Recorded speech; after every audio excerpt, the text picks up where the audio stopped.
But you were the one who walked out, weren't you, Ozzy? Yeah, but as soon as I left, I knew the whole thing was planned behind my back. Now I want to share one other thing out of his book here, and it's about the time that Ozzy was fired. It was Bill who told me I was fired.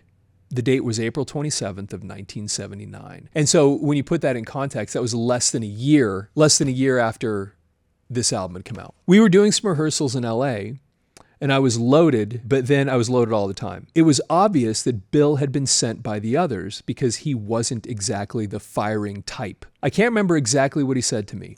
We haven't talked about it since.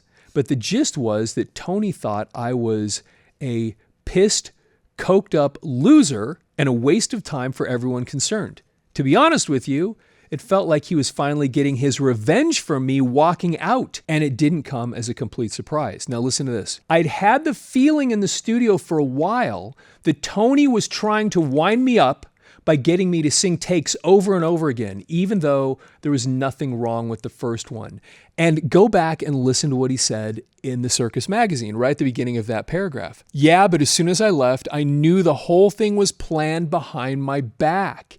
So he seemed to think back then and even here that Tony was doing something to try to provoke him, to try to get him to react, or maybe get him to do something that would give them more of a reason to fire him. Okay, let's keep listening here. This is so great. But I'd be lying if I said I didn't feel betrayed by what happened with Black Sabbath.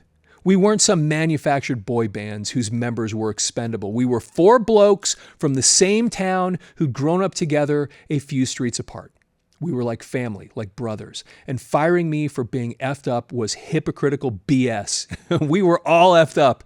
If you're stoned and I'm stoned and you're telling me that I'm fired because I'm stoned, how can that effing be because I'm slightly more stoned than you are? But I don't give an F anymore. And it worked out for the best in the end. It gave me the shove up the arse I needed and probably made it a lot more fun for them, making records with the new singer.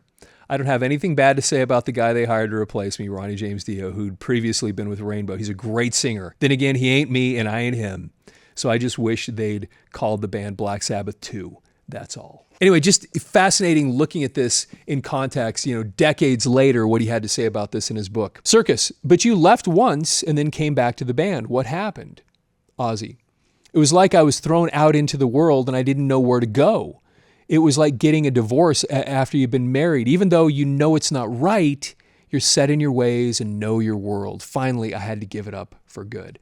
And one of the reasons, he had left earlier, but that was really related to the fact that his father had passed away. That's a whole nother story, and we have another video on the channel about that.